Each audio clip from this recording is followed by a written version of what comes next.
Welcome to Ridhima kitchen. வாங்க இன்றைக்கி நம்ம வீட்டு டயட் ரெசிபி பார்க்கலாம். நான் பொக்கோலி ஒரு 200 கிராம் எடுத்து வச்சுருக்கிறேன். கட் பண்ணி நல்லா வாஷ் பண்ணி எடுத்து வச்சுருக்கிறேன். இஞ்சி பூண்டு பேஸ்ட்டு கொஞ்சம் எடுத்து வச்சுருக்கிறேன்.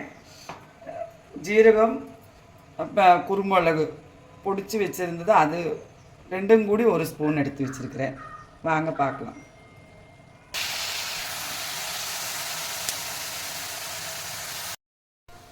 பாருங்கள், நான் பொக்கோலி போட்டுட்டேன். தண்ணி ஊற்றிக்க போகிறேன். அளவாக கொஞ்சமாக ஊற்றினா போதும். ஒரு 1/2 டம்ளர் ஊற்றினா போதும்.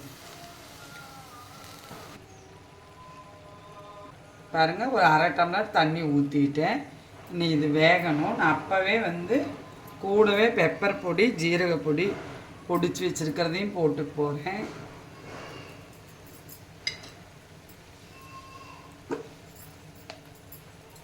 ஸ்பூனில் ஒரு 1/4 ஸ்பூன் இஞ்சி பூண்டு பேஸ்ட்டு போட்டு எல்லாம் கிண்டி ஒரு 10 நிமிஷத்தில் இது ரெடி ஆயிருங்க. வேகட்டும், பார்க்கலாம். உப்பும் போட்டுக்கலாம். உப்பும் அளவாக போட்டுக்குங்க, அவங்கவுங்க டேஸ்ட்டுக்கு தகுந்த மாதிரி.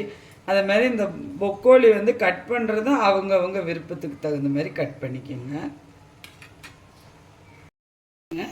தண்ணி கொஞ்சம் இருக்குது. இந்த டைம் நான் செலமன் பவுட்ரு வெறும் பட்டை மாத்திரை பொடிச்சு வச்சுருக்கிற பொடி, அது ஒரு 2 சிட்டிகை, அது என்ன சொல்லுவாங்க, 2 பிஞ்சு, இப்படி கையில் எடுத்து இப்படி போடுற 2 பிஞ்சு போட்டுட்டேட்டிங்களா, அது நமக்கு போதுமான அளவு. இந்த தண்ணியும் கூடி இந்த தண்ணியில் நல்லா இப்படி வணக்கி விட்டோம்னா அது வணங்கிடும்.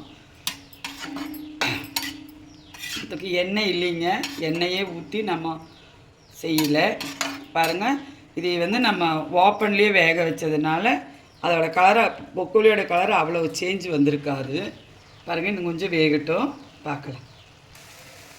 பாருங்கள், நமக்கு பொக்கோலி ஆயிடுச்சு, தண்ணியெல்லாம் இல்லை. இந்த டைமில் தேவை இருக்கிறவங்க ஒரு ஸ்பூன் பட்டர் போட்டுக்கலாம். நான் இதில் பட்டர் ஆட் பண்ணல. வீட்டில் செஞ்ச இந்த பொக்கோலி ரெசிபி ஹெல்த்தியான ரெசிபி செஞ்சு சாப்பிட்டு பாருங்கள். சாப்பிட்டு எல்லோரும் ஹெல்த்தியாக இருங்க. நன்றி, வணக்கம்.